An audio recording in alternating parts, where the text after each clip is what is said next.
Buenas tardes a todos y bienvenidos a nuestro segundo webinar titulado Rellenos controlados y compactación de suelos. Para mí es un gusto presentarles a nuestro panelista, el ingeniero Víctor Gálvez, gerente general del laboratorio CONLAB.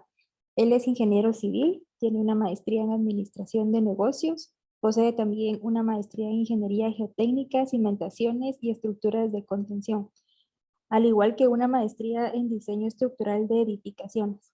Ingeniero, bienvenido. Muchas gracias, Valerie. Gracias por la presentación. Buenas tardes a todos los que están en el horario que se había planificado para este webinar. Una disculpa también porque por motivos que se salieron ahí fuera de nuestro control, no lo logramos hacer en vivo, sino que pues esta es un seminario pregrabado. Creo de igual forma que pueda ser útil para todos ustedes. Simplemente no vamos a poder tener la opción de la sesión de preguntas y respuestas como estaba planificado, pero igual ustedes nos pueden dejar ahí grabados sus comentarios y sus preguntas y nosotros con todo gusto vamos a tratar de responderlas a la brevedad posible. El seminario de hoy vamos a tratar sobre rellenos controlados y compactación de suelos. Es un tema muy importante, muy importante y sobre el cual hay muchas dudas, mucho desconocimiento y derivado de lo mismo se cometen muchos errores. Hoy vamos a hablar un poco sobre lo que son los métodos de ensayo, cuáles son los métodos de control, un poco de la historia de la compactación, desde dónde viene, cómo se utiliza, en qué lugares se utiliza y para qué objetivos se utiliza. Y vamos a tener un poco una leve modificación con respecto a lo que está planificado en el programa. Habíamos planificado hablar también un poco sobre ensayos de estabilidad Marshall para lo que es pavimentos flexibles y sobre pavimentos unicapa de alto desempeño. Sin embargo, pues revisando el programa y cómo se iba desarrollando la presentación, nos dimos cuenta que esos temas son más adecuados para el tercer webinar, que el tercer webinar, les aviso de una vez, se va a tratar sobre pavimentos, específicamente pavimentos. Vamos a hablar de pavimentos rígidos, pavimentos flexibles, pavimentos unicapa de alto desempeño, pavimentos de terracería, estabilizaciones y así muy rápido hablar un poco de los métodos de diseño, cómo va ahorita el estado de arte en los métodos de diseño, desde lo empírico a lo mecánico, al empírico mecanicista y pues cuáles son los métodos actuales de diseño. Eso creo que lo vamos a planificar para finales de julio. Por ahí van a estar ustedes teniendo la invitación siempre por las páginas oficiales de CONLAB. Y pues sin más que anotar, vamos a dar inicio a esta charla. Vamos a ver, comenzamos acá. Una breve introducción. Hay un libro bastante viejo, bastante antiguo, por ahí de los finales de los 60, principios de 70, de Monahan, que es una persona bastante práctica que habla sobre rellenos. Y él tiene esta frase, dice, que la importancia de la compactación de los suelos y el control de rellenos se puede enfatizar en una simple frase. No hay ninguna construcción importante que no requiera un movimiento de tierras. No hay ninguna. Ya sea un pavimento, un centro comercial, edificaciones, obras civiles, carreteras o incluso viviendas, todas de alguna forma requieren un movimiento de tierras. Y como todas las que hemos visto acá, todas requieren que las estructuras vayan soportadas en el suelo. Al final, lo que resiste la carga es el suelo. La función de la estructura es transmitir los esfuerzos a los que se ve sometida hacia el suelo. Por lo tanto, tener conocimiento y una aplicación adecuada de lo que es la compactación de suelos es muy importante, ¿sí? Vamos a hablar de rellenos controlados. ¿Qué es un relleno controlado? El relleno controlado es un relleno que se coloca en capas, el que es compactado a una determinada densidad para o capacidad portante u otro requerimiento ingenieril de acuerdo a normativas o especificaciones, y a la cual se le realizan ensayos periódicos de control para verificar el cumplimiento de dichos requisitos. Los objetivos, dentro de muchos, los principales es sustituir suelos que son estructuralmente pobres o que tienen características indeseables. Esto estamos hablando cuando sustituimos suelos. También el objetivo puede ser mejorar las características de un suelo que, a pesar de que tenga estructuralmente características pobres, a través del proceso de compactación se pueden mejorar sus propiedades ingenieriles y también para alcanzar niveles de sustrato o líneas base de proyectos. Podemos ver que su aplicación pues está en cimentaciones de proyectos, en la formación o conformación de estructuras de pavimentos, o en la conformación también de estructuras para, por ejemplo, acá podemos ver para alcanzar un nivel para la estructura de pavimento, para proteger también y rellenar adecuadamente tuberías o instalaciones subterráneas, etcétera. El objetivo del relleno controlado, como les digo, es formar una capa de suelo que tiene propiedades ingenieriles adecuadas para una función que se ha preplanificado. Dentro de los tipos de relleno controlado vamos a encontrar dos, el relleno estructural y el relleno no estructural. La diferencia es muy sencilla y básicamente reside en que el relleno estructural se ha diseñado para soportar cargas estructurales, por ejemplo, cimentaciones de edificios, pavimentos, etcétera. Sin embargo, el relleno no estructural no se tiene planificado que resista cargas o que desarrolle esfuerzos más que los que son de su propio peso o de cargas muy pequeñas, como por ejemplo pueden ser jardines, pueden ser banquetas para uso peatonal.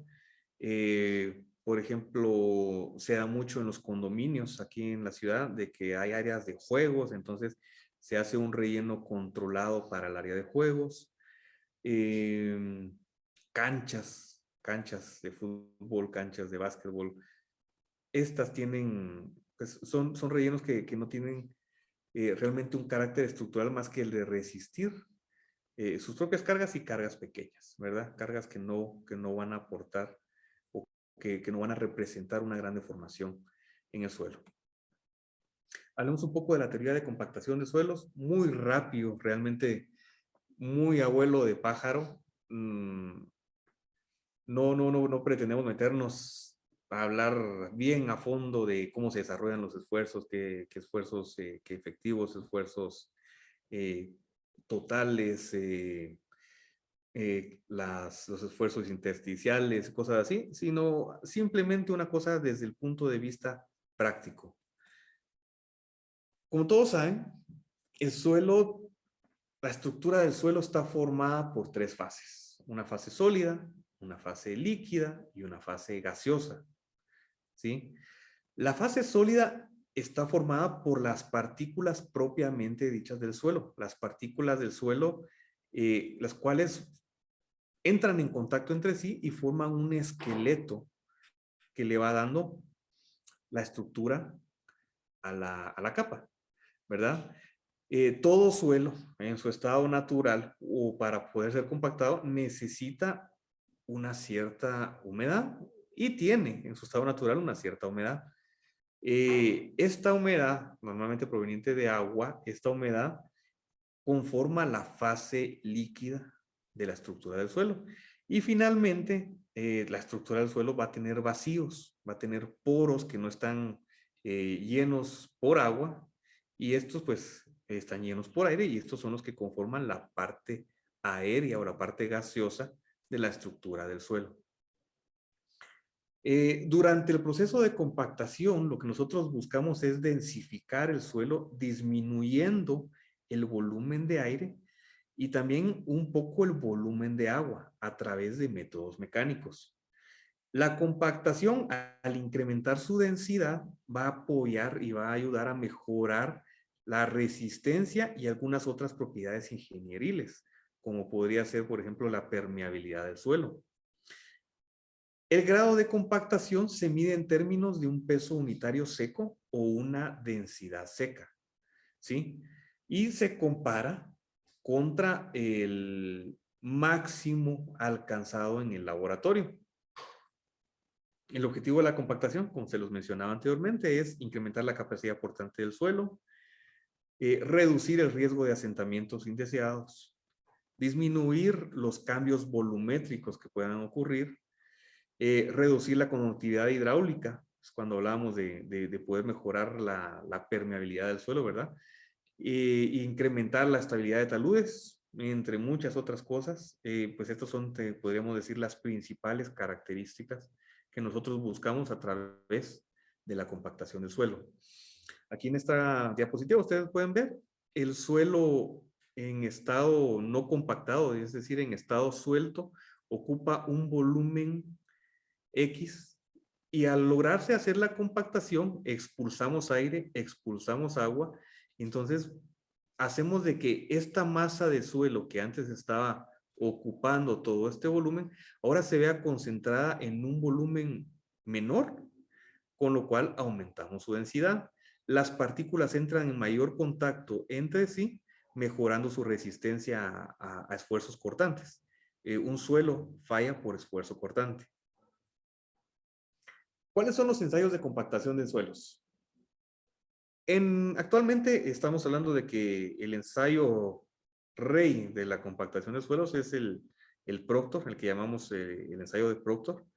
Y hablemos un poquito de historia de la compactación. Siempre que me toca hablar, dar alguna clase, alguna charla sobre geotecnia con algún grupo nuevo, siento que es importante mencionar sobre que la geotecnia, los estudios de suelos, sobre suelos y esta rama, es la rama más joven de la ingeniería civil.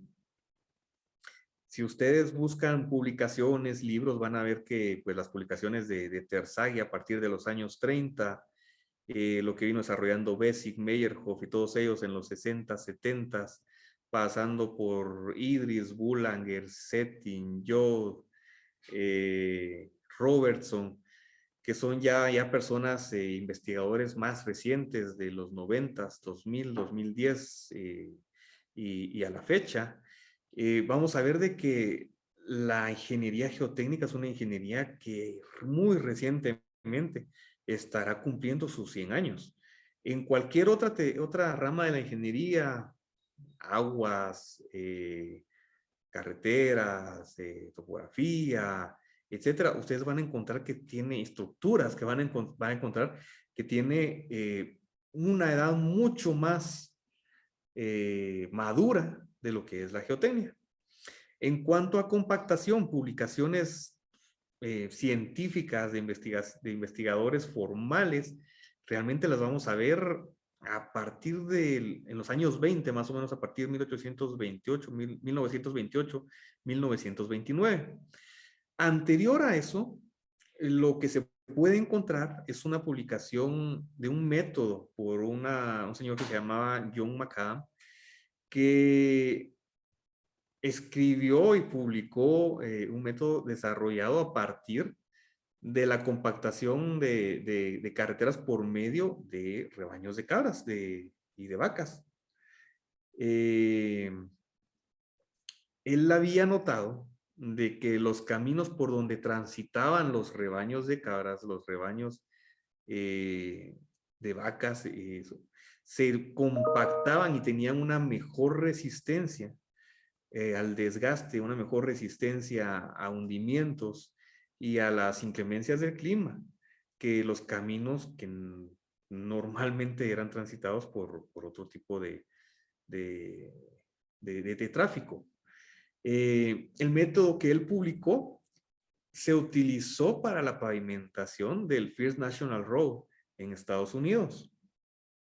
Antes de eso, se pueden ver algunas anotaciones sobre todo en los pueblos nórdicos, allá en Europa, los vikingos, donde también ellos utilizaban en sus caminos los rebaños de cabras para poder mejorar la compactación de suelos, principalmente arcillosos.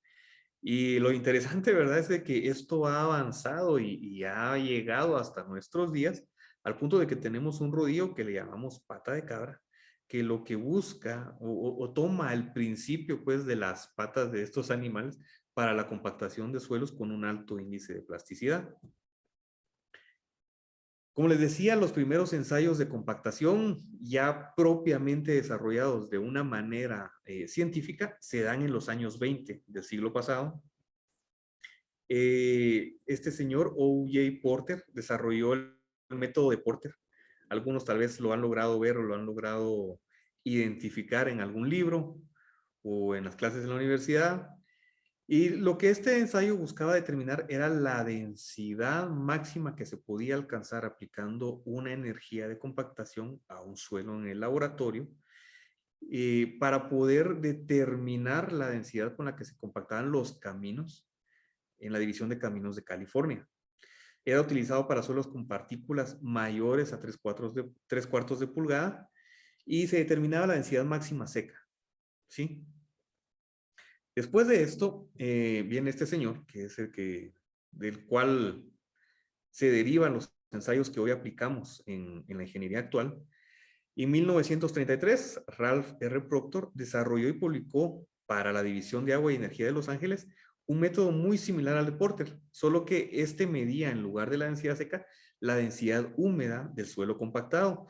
Si ustedes miran algunas publicaciones técnicas de algunos estados en Estados Unidos, van a ver que las curvas de familias de materiales están dadas en densidad húmeda, ¿sí? Porque era el método original de Proctor, la densidad húmeda del suelo compactado.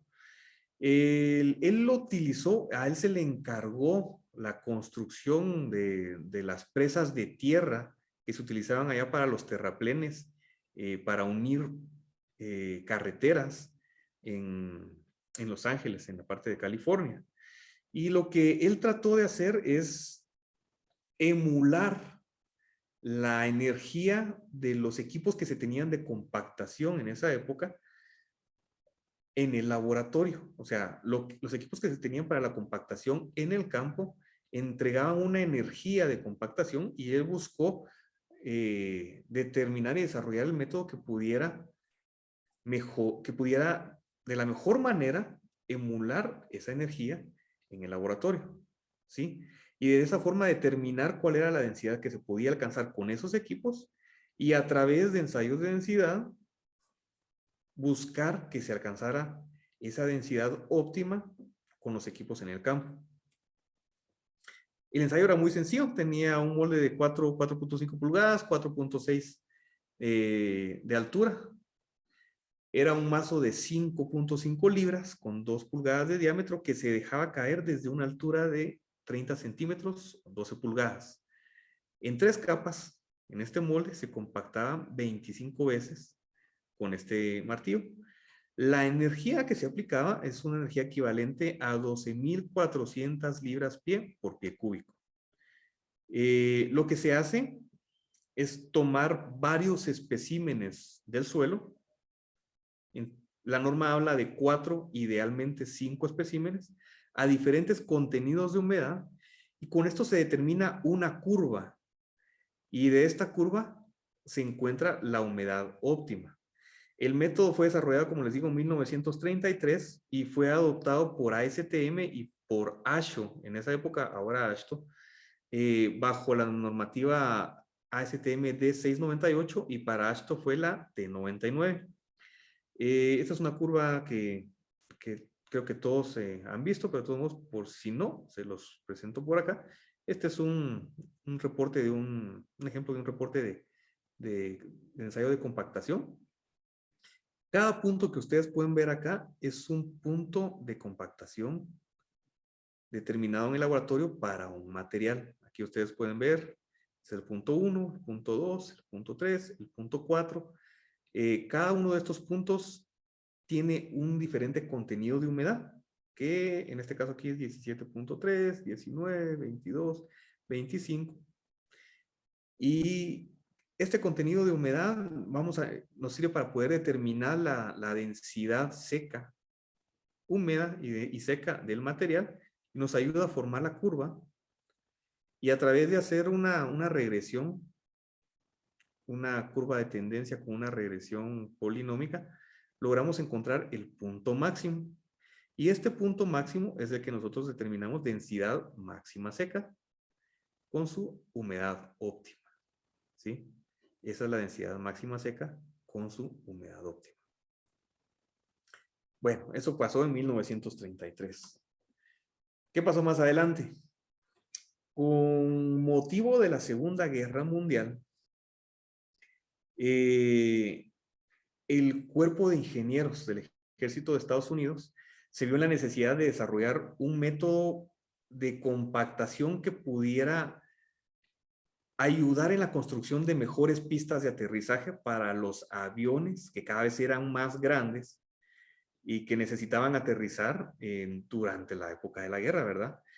Entonces, ellos vinieron utilizando como base el método de Proctor, que él había desarrollado 9, 10 años antes, le aplicaron una mayor caída para el mazo y un mayor peso para el mismo. El mazo anteriormente, ¿se acuerdan? Era de 5.5 libras, ahora el mazo era de 10 libras. ¿Sí? La caída anteriormente eran 12 pulgadas, ahora la caída es 18 pulgadas. Anteriormente se compactaba en capas gruesas, digamos en capas, 3 capas, y ahora se iba a compactar en capas más delgadas. Para alcanzar el mismo volumen iban a ser 5 capas. La energía total que se aplicaba o que se aplica ahora equivale a 56,000 libras pie por pie cúbico. Esto es 4.5 veces la energía que se aplicaba con el método que había hecho Proctor 9, 10 años antes. Igualmente se hacen 4 o 5 especímenes y se determina la curva tal como les enseñé en este reporte que pueden ver ustedes acá. Este método también fue adoptado por ASTM y por AASHTO, normalizado bajo los estándares D1557 y T180. Y este es el método que se utiliza actualmente para poder especificar los grados de compactación en cada proyecto. Hay otro método que se ha desarrollado. Este lo tiene AASHTO bajo la designación T272 y es el proctor de un punto. No sé si les ha pasado a ustedes mismos lo han requerido o han tenido la oportunidad de verlo, pero hay veces que no se necesita chequear en campo la densidad de algún material y no se tiene el proctor. Entonces lo que vienen y dicen es, mira, vení y haceme un punto. Y contra ese punto se compara. Y eso es lo que erróneamente aquí en Guatemala le llamamos proctor de un punto. Porque realmente lo que se está haciendo es un punto y después la densidad se compara contra ese punto. Lo malo es que ese punto que se hizo pudo haber quedado aquí, pudo haber quedado acá, pudo haber quedado acá, pudo haber quedado acá. Realmente no sabemos si el punto que el técnico realizó ahí corresponde a la densidad máxima seca y a la humedad óptima. El técnico en la mejor de sus intenciones y en el mejor de su conocimiento trata de que este punto que se realiza en campo coincida o esté lo más cercano posible a su densidad máxima seca y a su humedad óptima. Pero realmente para conocer ese parámetro es necesario hacer el ensayo completo. ¿Sí? Entonces, ¿por qué existe ese proctor de un punto? Ok. Lo que pasa es de que para poder realizar el proctor de un punto se necesita tener una familia de curvas. Esta familia de curvas que yo les estoy mostrando acá es la de Ohio, en el estado de Illinois, eso también lo pueden encontrar ustedes de manera libre ahí en internet. Ellos se dieron a la tarea de identificar la mayoría, si no es que todos los bancos de materiales que se utilizan allá y los suelos que se tienen para compactar, y determinaron el producto para cada tipo de suelo. Miren, ellos tienen acá desde la A hasta la Z, ¿verdad? 20 y pico suelos para los cuales han definido su curva. Entonces, ¿qué es lo que pasa y por qué ahí sí se puede utilizar? Bueno, si alguien llega y dice, no hemos realizado el Proctor, vienen, hacen un punto, determinan cuál es la densidad y cuál es la humedad. Y entonces, por ejemplo, si aquí tuviéramos, es un material que dio 120 libras por pie cúbico en densidad húmeda, ustedes van a entrar por acá y van a llegar hasta acá y es un 12% de humedad. La curva que más se le pega es esta curva N, el punto va a quedar acá. Entonces podemos con mucha certeza y mucha seguridad decir que el Proctor es el valor que está acá. Esta familia de curvas viene acompañada de una tabla con los valores de densidad máxima seca y de humedad óptima. ¿Sí? Pero, por ejemplo, aquí gráficamente se puede ver, o sea, si ustedes le dio 120 y llegaron a un 12% de humedad, podemos decir entonces que el Proctor de eso va a andar en 130 libras por pie cúbico y que la humedad va a estar alrededor de un 16%. ¿Sí? Aquí en Guatemala no tenemos estas familias de curvas, por lo tanto no es aplicable desarrollar y decir hacerme un Proctor de un punto, porque no se tiene. Nosotros como laboratorio nos hemos acercado ya algunas veces a las divisiones de ingeniería y hemos propuesto de que un buen tema para algún graduando, alguna persona de que está por graduar de pregrado, pueda desarrollar un estudio con los principales bancos de materiales selectos de aquí de Guatemala y desarrollar estas curvas, ¿verdad? Para la ciudad de Guatemala, aunque sea, no tiene para qué ser para todo el país. Incluso algunos otros estudiantes podrían hacerlo para los que son algunos otros departamentos o municipios con sus diferentes bancos y podríamos tener una base de datos bastante robusta en donde se podría aplicar el Proctor de un punto a través de esta normativa y tenerlo ya como una herramienta adecuada que se pudiera utilizar. Pero mientras no tengamos esa familia de curvas local, este método no es aplicable y no se recomienda, al menos nosotros no lo recomendamos utilizar en los proyectos de aquí de nuestro país. Algunas notas importantes sobre los métodos acá es de hacer mencionar es que la primera es de que lo que les había comentado, que el Proctor modificado aplica aproximadamente 4.5 veces más energía de compactación que el Proctor estándar. También que para cada una de las casas normativas existen diferentes métodos. En total, a la normativa actual, ASTM tiene 3 métodos y Ashton tiene 4 métodos para compactación. En total, habemos 7 métodos que dependen de la granulometría del material según los tamices de control. Los tamices de control sí son los mismos para ambos métodos, para ambas normas. El tamiz número 4, 3 octavos y el de 3 cuartos. Y hay 2 moldes que se utilizan dependiendo la cantidad de material retenido en estos tamices. Los moldes son los de 4.5 y los de 6.5 pulgadas. Dependiendo cada uno de estos métodos, se puede utilizar este molde o este molde. El molde de 6.5 o el molde de 4.5 pulgadas. Otra cosa importante de hacer notar es que la casa de Ashton, los métodos Ashton, permiten la pulverización y reuso de un espécimen que ya ha sido compactado para poder determinar cada uno de los puntos. En el caso de ASTM no lo permite. O sea, ¿qué significa esto?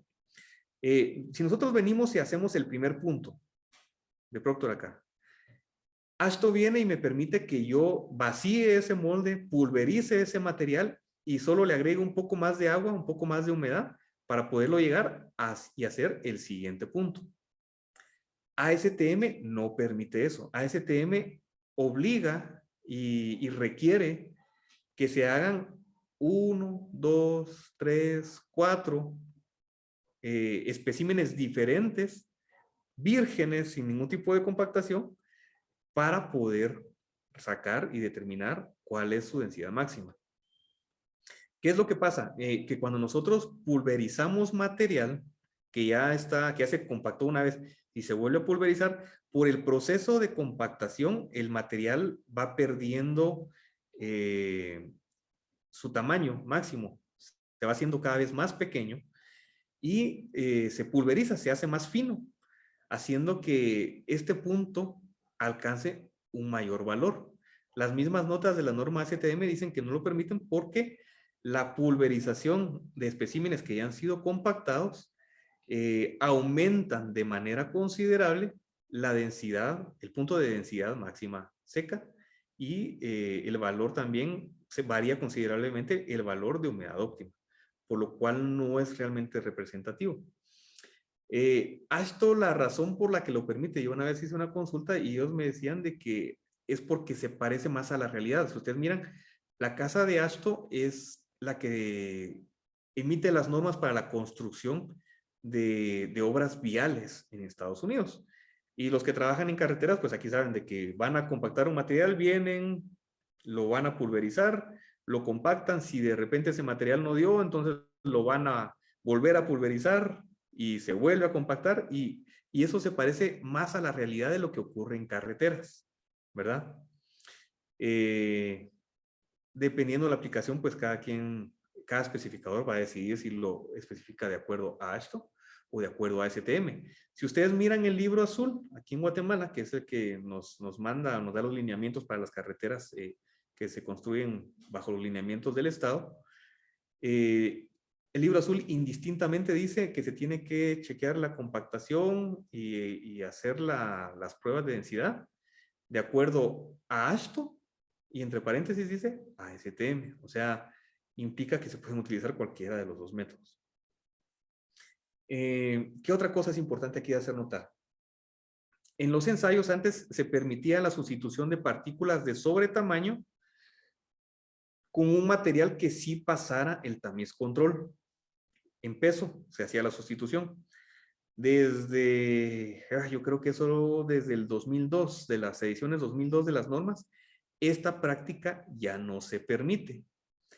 ¿Y por qué lo hago notar aquí? Porque hay muchos técnicos que siguen haciendo esto y se ha notado, se ha visto a través de las investigaciones de que no se logra alcanzar la misma densidad o la densidad varía mucho cuando se hace esta práctica de sustituir las partículas de sobretamaño con material que sí pasa el tamiz control. Tal vez aquí estoy hablando de algo que no se entiende mucho, entonces si quieren se los voy a explicar un poquito más acá hablando de este material. ¿Cómo es que se prepara el material para poder hacer el ensayo de Proctor? Bueno, se agarra la mezcla idealmente en estado húmedo, en el estado húmedo donde uno va a iniciar el primer punto, ¿sí? La misma norma dice que se puede hacer en estado seco o en estado húmedo. Idealmente el método preferido es el estado húmedo. Método preferido, estado húmedo. Y este material se tamiza sobre el tamiz que se ha decidido como tamiz control. En este ensayo que hicimos nosotros acá, el tamiz control es el tamiz número 4. Se tamiza este material y si el retenido en el tamiz es mayor al 5%, entonces se requieren hacer correcciones a la densidad alcanzada. Y ustedes por eso ven acá que dice humedad óptima y aquí abajo dice humedad óptima corregida, densidad máxima seca, densidad máxima seca. Es una corrección matemática a lo que encontramos con el material que pasó el tamiz control para que pueda ser aplicado en los chequeos de densidad de campo, ¿sí?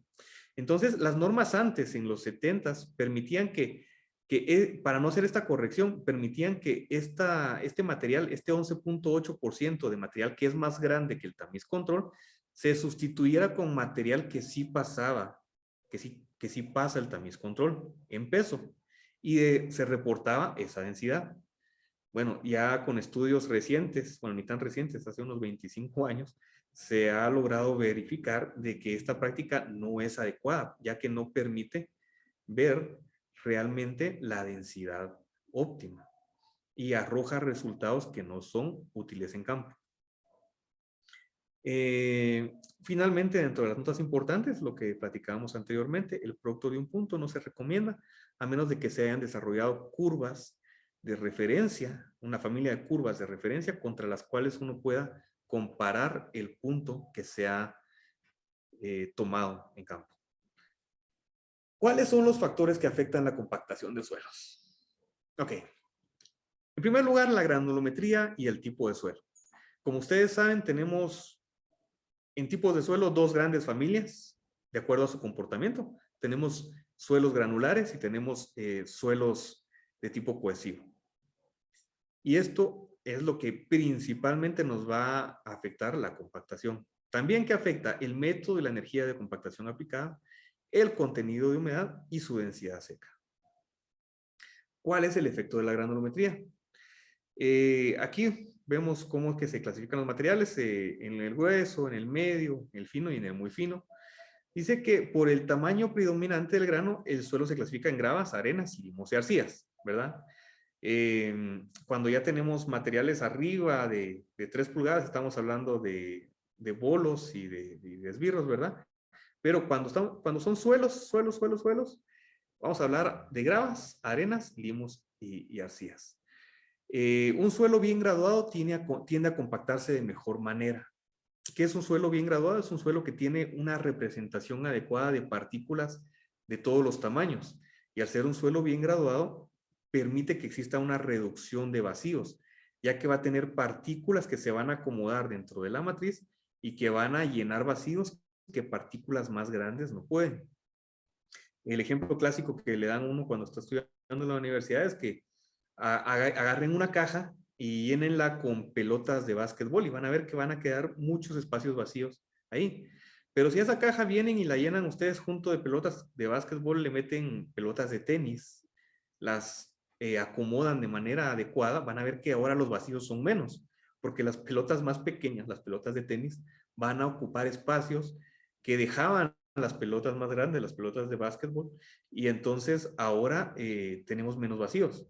Y si a eso le metemos canicas y después le metemos polvo, vamos a lograr reducir la cantidad de vacíos y vamos a lograr formar una masa más densa que va a estar más en contacto entre sí, que pueda tener una mejor resistencia.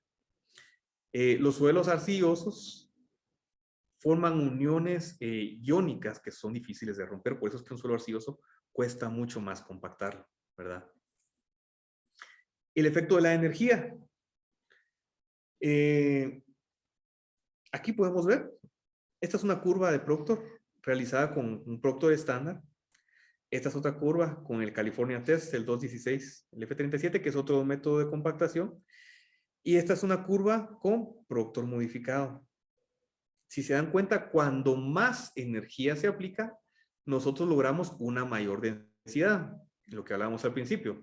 Mientras más densidad alcancemos, vamos a tener mejores propiedades ingenieriles. Y por eso es de que durante la Segunda Guerra Mundial, cuando ellos compactaban con una energía de producto estándar, no lograban tener la resistencia que ellos requerían para poder lograr hacer despegar y aterrizar sus aviones durante la guerra, sobre todo a los que eran de carga. Entonces, lo que buscaron fue un método que aplicara mayor energía para aplicar una mayor densidad, alcanzar esa mayor densidad y mejorar las propiedades ingenieriles, ¿sí? Entonces, dependiendo del método que se utiliza, se logra un mayor o menor grado de compactación. El efecto de la humedad también es importante. La cantidad de humedad que tiene el material durante el proceso de compactación también determina el grado de compactación que podemos alcanzar. Aquí en esto pueden ver ustedes de que digamos que este es el punto óptimo, aquí el punto rojo, y el lado izquierdo de la curva nosotros le vamos a llamar, es el lado seco, y el lado derecho de la curva se le llama el lado húmedo, ¿sí? Y estos porcentajes de humedad que van acá, que van variando, como ustedes pueden ver, afectan el nivel de compactación. Aquí al 17% de humedad estábamos alcanzando una densidad de 1470. Le aumentamos un poco el agua y logramos alcanzar una densidad de 1530. Pero le aumentamos un poco más el agua, llegando hasta el 22%, y ahora la densidad ya viene para abajo, ¿sí? Llega un momento en que la cantidad de agua que le agregamos, en lugar de ayudarnos a mejorar la densidad, lo que hace es de que empieza a ocupar espacio. El agua es menos densa que el suelo y entonces va a entregarnos un material o un suelo compactado que tiene una menor densidad. ¿Por qué ayuda el agua? Pues porque funciona como un material que genera esfuerzos activos de tensión y de compresión por la capilaridad y hace que las partículas se mantengan unidas entre sí, logrando mejorar la transmisión de esfuerzos y cómo es que el suelo resiste los esfuerzos a los cuales se está aplicando. ¿Sí? Esta es la curva típica, ¿verdad? En donde, como se puede ver acá, la humedad va aumentando en el lado seco porque en este lado el agua está sirviendo como lubricación para el acomodamiento de las partículas. Sin embargo, cuando ya nos excedimos de la parte óptima y estamos en el lado húmedo, el agua lo que está sirviendo es para atrapar aire y no permitir que éste salga y para ocupar espacio y como les digo, por ser es un material menos denso, nos entrega una capa de suelo, una estructura de suelo que tiene una menor densidad. ¿Sí? Aquí se explica de una mejor manera, ¿verdad? Cuando están del lado seco, el agua sirve como lubricante y permite la expulsión de aire. Sin embargo, cuando estamos en el lado húmedo, al aplicarle la compactación con el martillo o con el método que se esté aplicando, el aire es atrapado por la humedad y no se logra escapar. Entonces, el suelo simplemente se deforma, se forman baches y no permite la expulsión de aire. Los que trabajan en compactación, pues, tal vez lo pueden ver cuando hacen el paso del camión para chequear baches y se logra ver de que las áreas que están bien húmedas, el camión va formando esta forma, deja estos baches. Se logra ver cómo el suelo se deforma bajo la carga de la llanta. Y pues ahí son áreas en donde están excesivamente pasadas de humedad y que requieren sacar, secar y volver a compactar. Entre los métodos de compactación están pues como ustedes saben, los rodillos, rodillos neumáticos, los rodillos con pata de cabra. El rodillo de pata de cabra, como platicábamos al inicio de la charla, es muy útil sobre todo en suelos con altos índices de plasticidad, ¿sí? Donde se requiere presionar para lograr ir expulsando el aire, ir rompiendo las uniones de la arcilla y lograr que el material se vaya compactando, ¿sí? Hablemos sobre el diseño de grado de compactación. ¿Han visto ustedes de que a cuánto uno llega a un proyecto y cuánto es lo que se desea la compactación acá? 90% de Proctor, 95% de Proctor, 98% de Proctor. Son números que ya tenemos como que grabados en la mente porque ya aparecen en las especificaciones y sin embargo no es que realmente tengamos que estar fijos ahí, o sea, a la larga las especificaciones, los métodos constructivos, incluso algunas normas, por ejemplo ACI en sus normas para construcción de pisos industriales, ya especifican y dicen 95% o 98% de Proctor. Se hace ya eso más que todo como una buena práctica. No porque sea realmente lo que se requiere. Uno puede venir y diseñar de acuerdo a la característica geotécnica o a la característica ingenieril el porcentaje de compactación adecuado.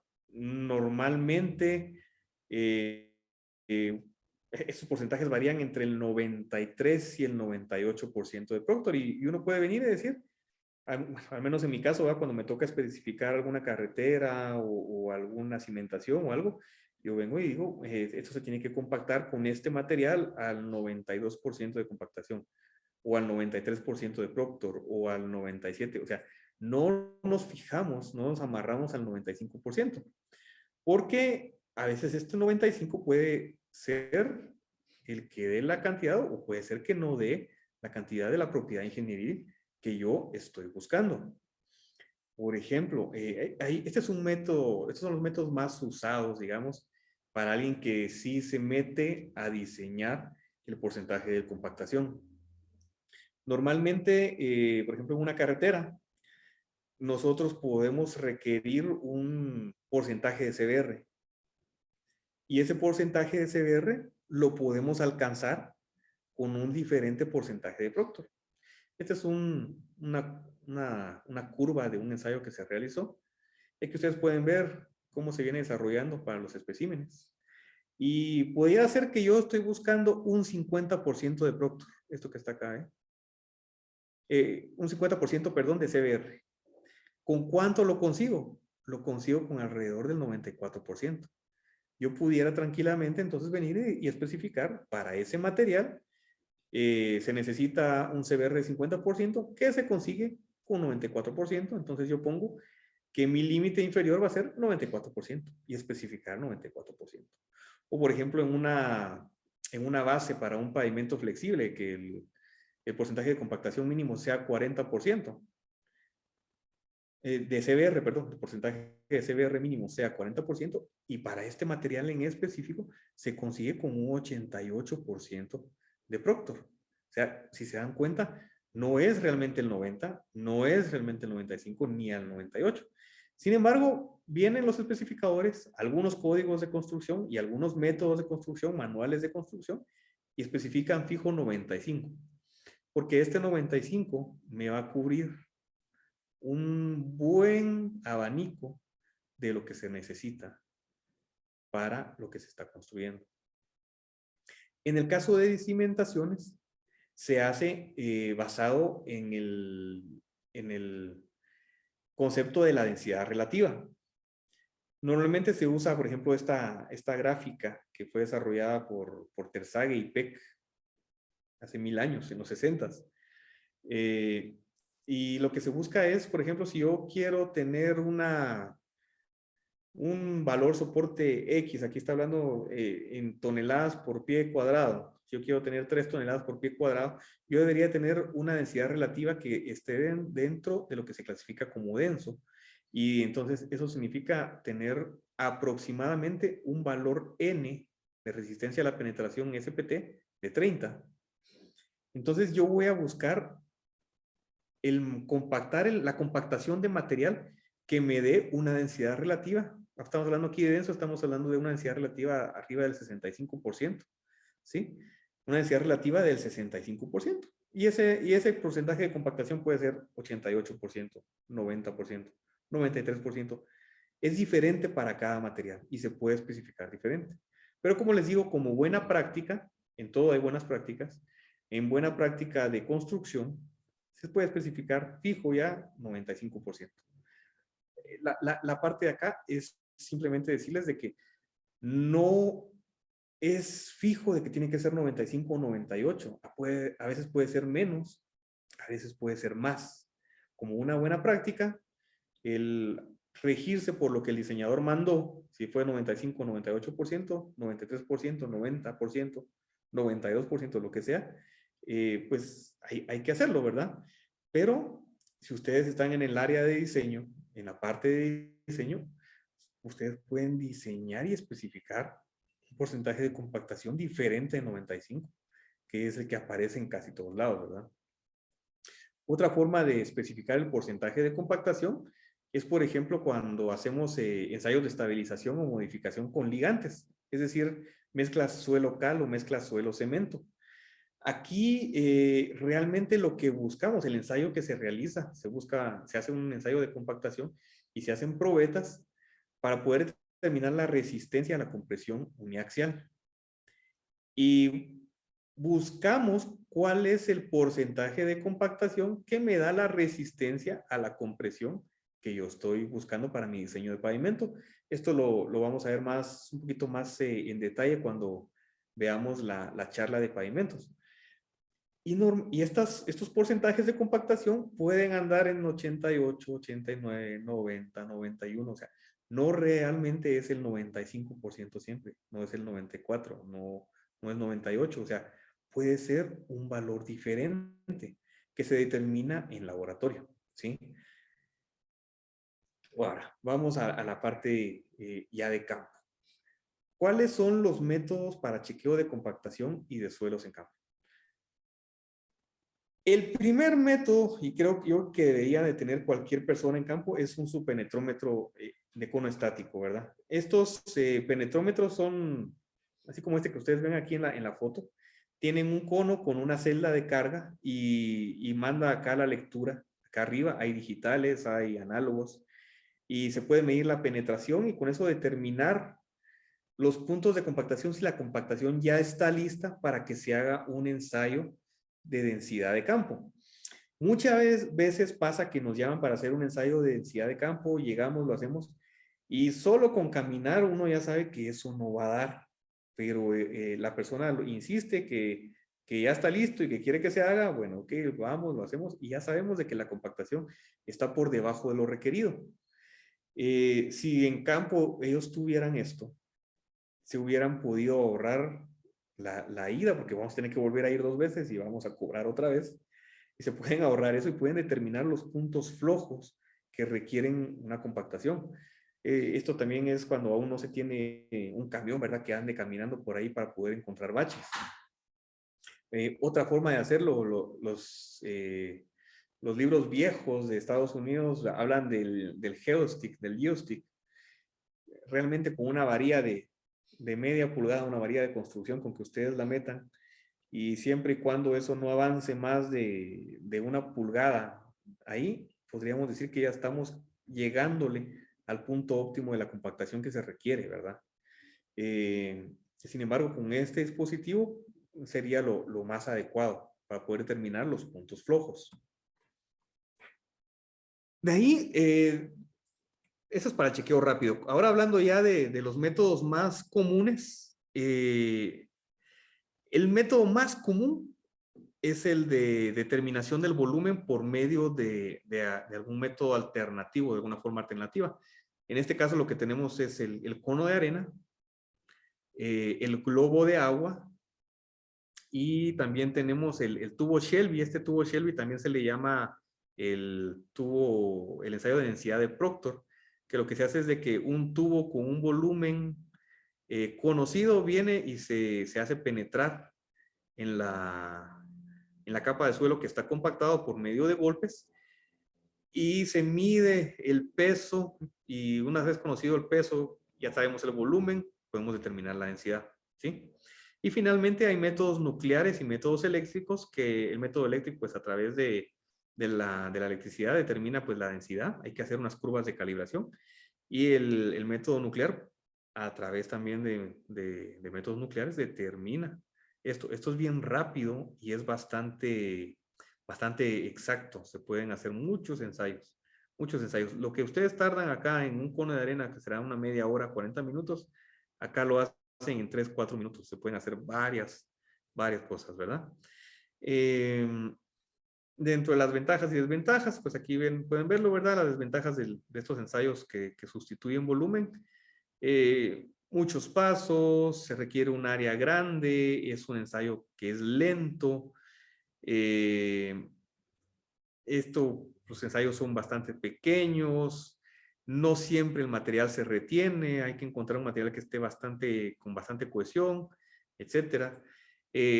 Los costos pues son bajos. En el caso del densímetro de globo, pues son moderados. Un densímetro nuclear es carísimo, ¿verdad? Por ejemplo, aquí hablando más a detalle del método más conocido y el que más se aplica, que es el método del cono de arena.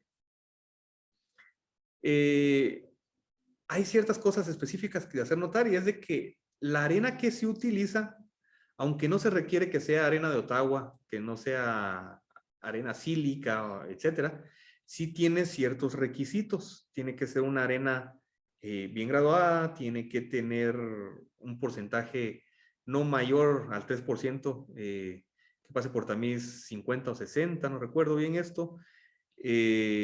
Su índice de uniformidad, su coeficiente de uniformidad, no debe ser mayor a 2, no tiene que tener partículas mayores a 2, la angulosidad de las partículas también tiene que ser menor, porque lo que se busca es que cuando ustedes abren y dejan correr la arena, es que la arena se acomode de forma libre llenando todos los espacios vacíos.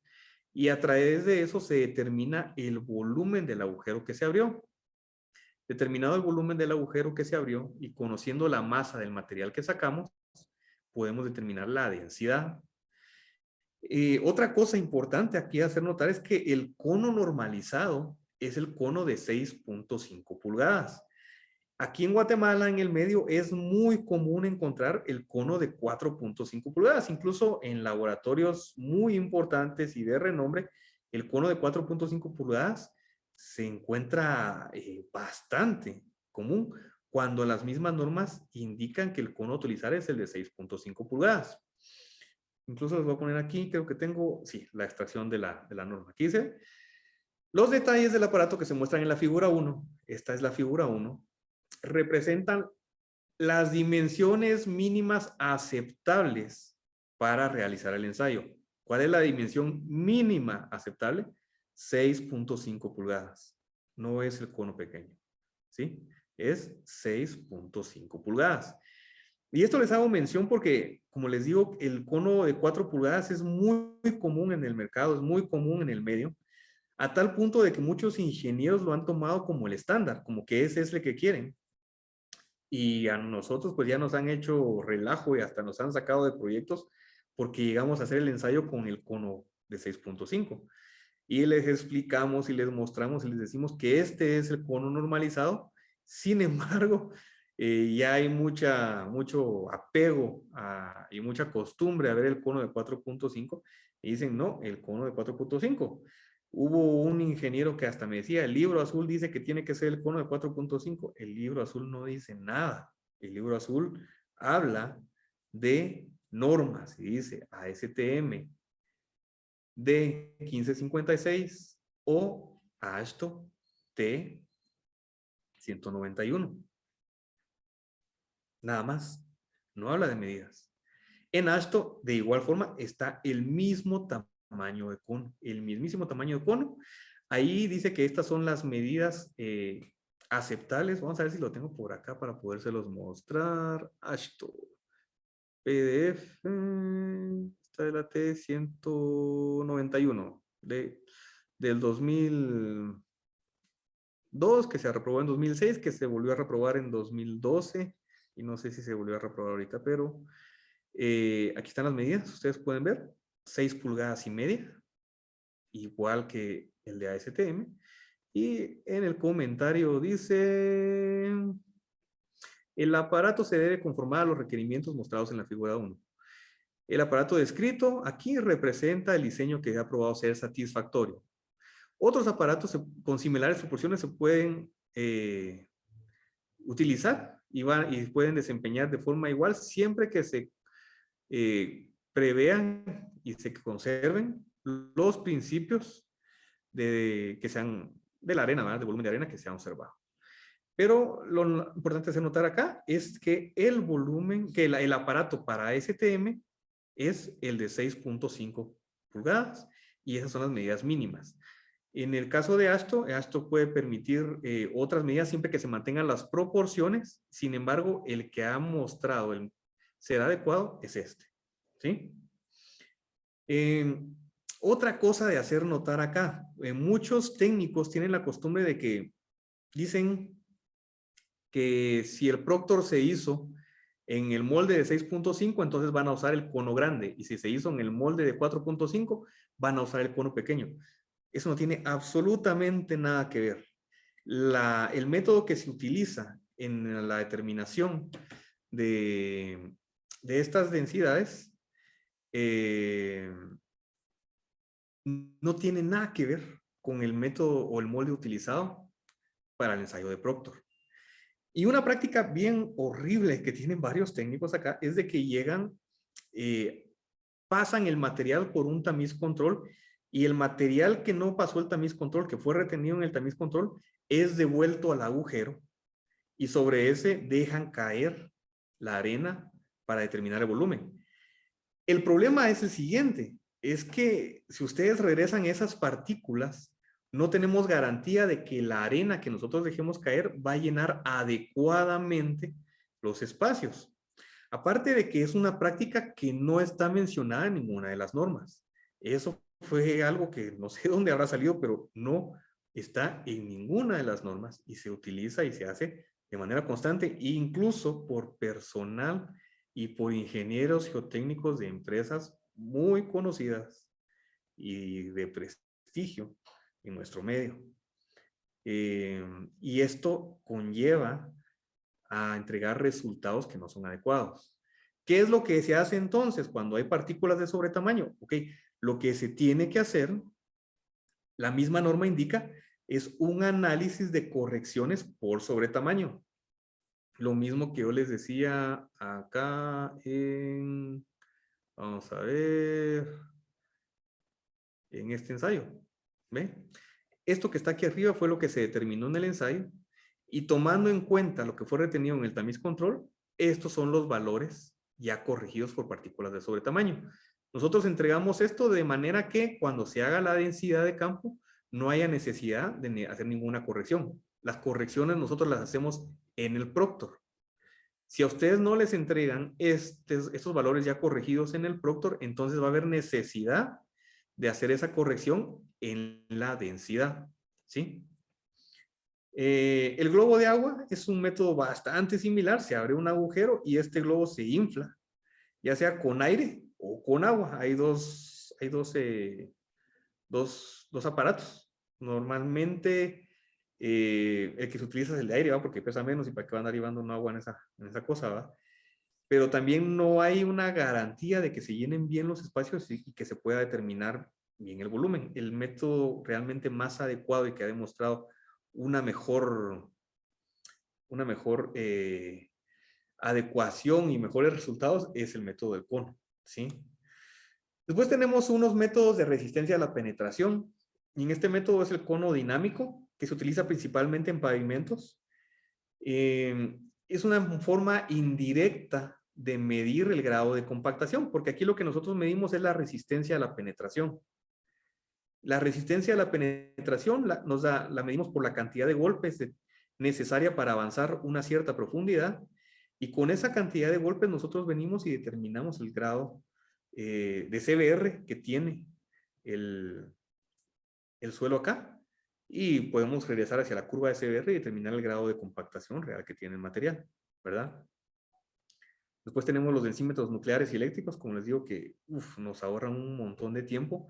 Para el caso del densímetro eléctrico, nosotros tenemos que hay que hacer una curva, una calibración. Hay que hacer al menos 5 puntos, idealmente 10, 11 puntos, con el cono de arena y medir con el densímetro eléctrico y hacer una curva de correlaciones.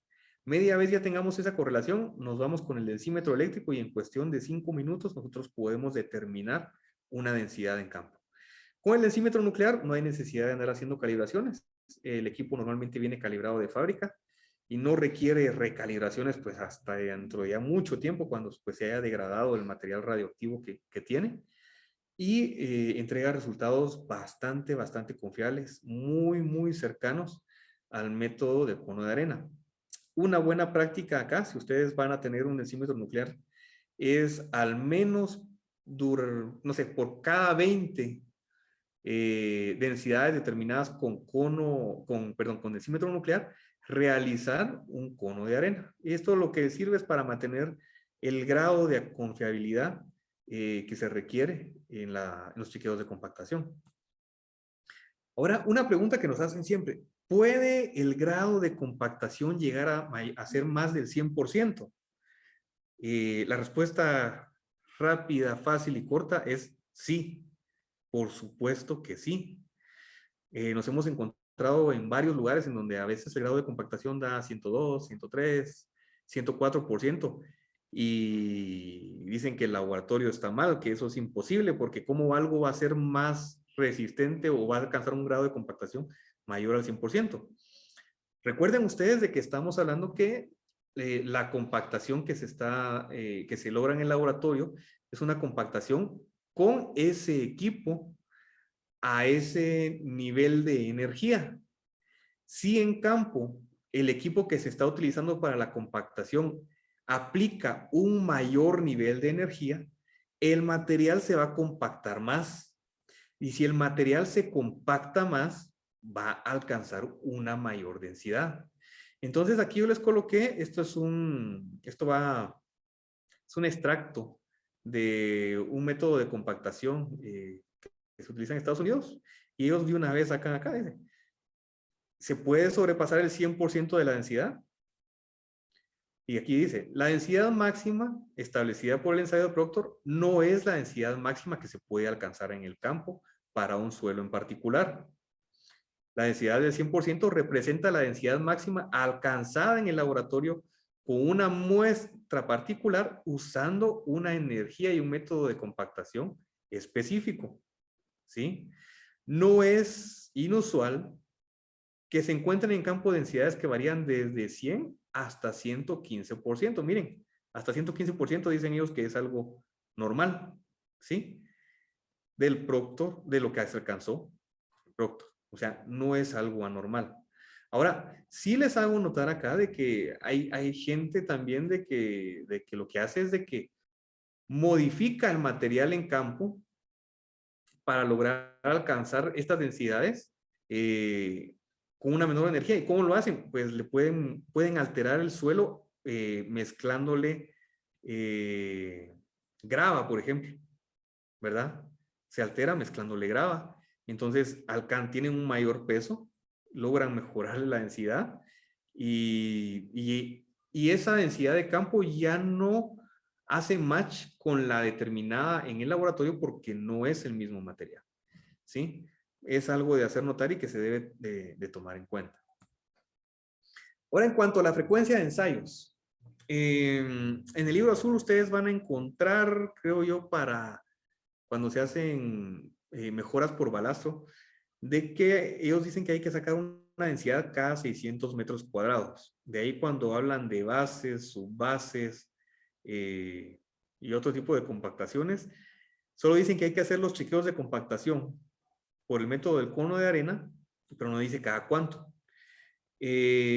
Instituciones de prestigio que han emitido sus propias especificaciones, como por ejemplo el gobierno de Estados Unidos para sus construcciones propias, ellos especifican que se tiene que hacer un ensayo de densidad por lo mínimo cada 250 metros cuadrados de la capa que se ha compactado, ¿verdad? Pero no menos de 2 ensayos por chequeo. Y nosotros consideramos que esta es una práctica adecuada. Si ustedes tienen un área de 250 metros cuadrados, deberían de hacer como mínimo 2 ensayos. 500 metros cuadrados, como mínimo 2 ensayos. 750 metros cuadrados, 3 ensayos. ¿Sí? Para poder determinar de forma adecuada cómo está la compactación. ¿Sí? También no se los coloqué por ahí, pero al momento de hacer la construcción del levantamiento de la compactación, las capas idealmente deberían de andar entre 4 pulgadas, que son 10 centímetros, hasta 30 centímetros, ¿sí? Estamos hablando de 4 a 12 pulgadas. Dependiendo del tipo de material, ¿verdad? Hay materiales que se dejan compactar bien en 20 centímetros, que es lo normal, ¿verdad? Compactar en capas de 20 centímetros. Hay materiales que no se dejan. Y si ustedes compactan en capas más pequeñas, van a lograr distribuir mejor la energía de compactación y se va a compactar mejor. El cuidado que hay que tener acá es de que si las capas son muy delgadas, se puede producir deslaminación. Se lamina completamente el material, se despega y se sale. Y eso es horrible, ¿verdad?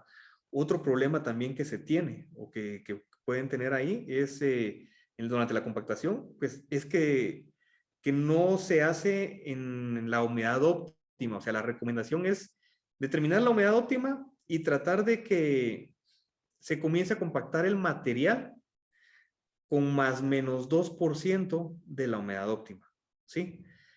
Con eso ustedes se pueden garantizar que van a estar bien. Idealmente estar del lado húmedo, un poquito más mojado, sobre todo en suelos que tengan un poco de arcilla, estar del lado más mojado, porque con el sol, sobre todo si están compactando con sol, esa agua se va a evaporar y la humedad les va a permitir lubricar el material, ¿verdad? No hay que pasarse mucho en el lado húmedo, porque como vimos anteriormente, esa humedad viene y empieza a atrapar el aire, y ya no permite que escape el aire y simplemente forma baches. Una cosa importante también aquí es la correlación entre la compactación y la capacidad portante de suelos, y lo vamos a hacer directamente hablando sobre CBR. Este ensayo de CBR lo desarrolló también Porter en 1927 para la construcción de carreteras.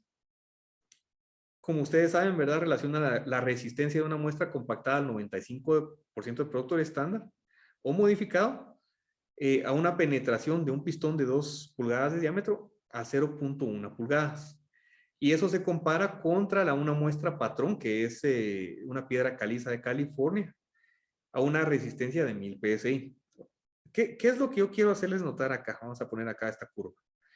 Es lo siguiente. Cada material desarrolla una curva de CBR diferente. Y estas relaciones no son directamente proporcionales. ¿Sí? Miren estas dos curvas de acá. Tienen una pendiente fuerte acá y la pendiente de acá en este lado. O sea, no es una línea recta continua de aquí hacia acá. O sea, no pueden decir, por ejemplo, o sea, asumir, ¿va? Si al 95% de compactación tengo 55% de CBR, entonces al 90% de compactación voy a tener 50. No, porque no es directamente proporcional. Esto se forma en tramos. Y estas curvas, por ejemplo, vean ustedes estas curvas de acá, comparémoslas con las siguientes. Vean esta de acá. Este desarrollo de la curva hacia adentro y esta hacia afuera. ¿Sí? Lo mejor es desarrollar siempre sus curvas, si es que ustedes van a utilizar ese material a diferentes grados de CBR y poder determinar cuál es el grado de compactación que requieran. ¿Sí? No es directamente proporcional.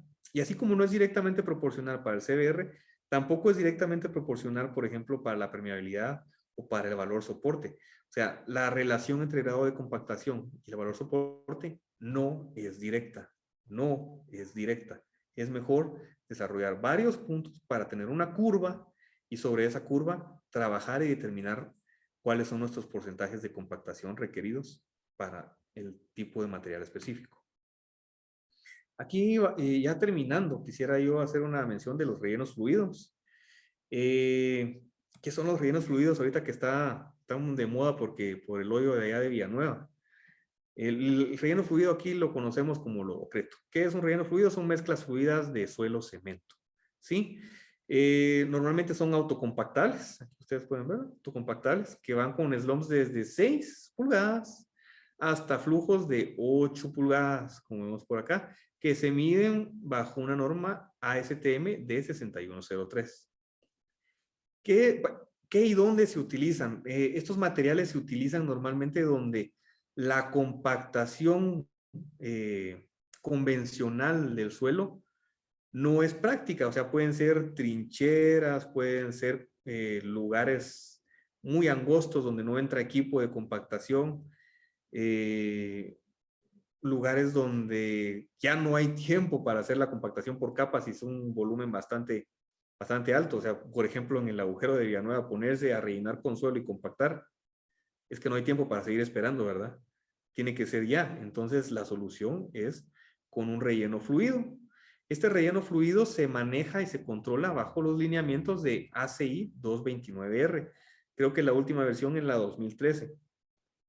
La resistencia a la compresión puede variar entre 100 y 1200 PSI, dependiendo de la aplicación, que como les decía, pueden ser rellenos no estructurales hasta rellenos estructurales, que puedan tener el peso de máquinas muy pesadas, o incluso para estructuras nucleares. En esta misma norma ustedes van a ver los requerimientos para estructuras nucleares, ¿verdad? Donde se puede utilizar rellenos fluidos. Y lo que se busca es hacer o emular lo que sería la resistencia de un suelo mecánicamente compactado, alcanzando las resistencias adecuadas, ¿verdad? Digamos que un suelo mecánicamente compactado debería de andar su resistencia aproximadamente en unos 3 megapascales, ¿verdad? Entre 0.7 y 3 megapascales, dependiendo de su aplicación. Pues básicamente eso era lo que teníamos por hoy. Yo les agradezco bastante el tiempo. Nuevamente disculpándome porque no pudimos hacerlo en vivo. Me hubiera gustado hacerlo en vivo como pues la vez anterior y poder tener el tiempo de compartir y de contestar y responder las preguntas, las dudas que tengan, que hubieran tenido pues en vivo. Pero como les comento, por razones de fuerza mayor no lo pudimos transmitir. Sin embargo, espero que esto que hemos compartido el día de hoy pueda serles útil, pueda resolverles algunas dudas que hayan tenido, si no es que todas, y que lo puedan aplicar, sobre todo aquellos que trabajan en construcción, en la edificación, en el día a día, pues que lo puedan aplicar de manera adecuada para la ejecución de mejores obras. Al final nosotros como laboratorio, como entidad, lo que buscamos es la ejecución de mejores obras. Muchas gracias por su tiempo. Déjenos ahí sus preguntas y estamos pues al tanto para poderles apoyar en todo y para poderles servir. Que tengan ustedes una buena tarde o buen día o buenas noches, no sé. Depende de la hora a la que nos están viendo. Muchas gracias.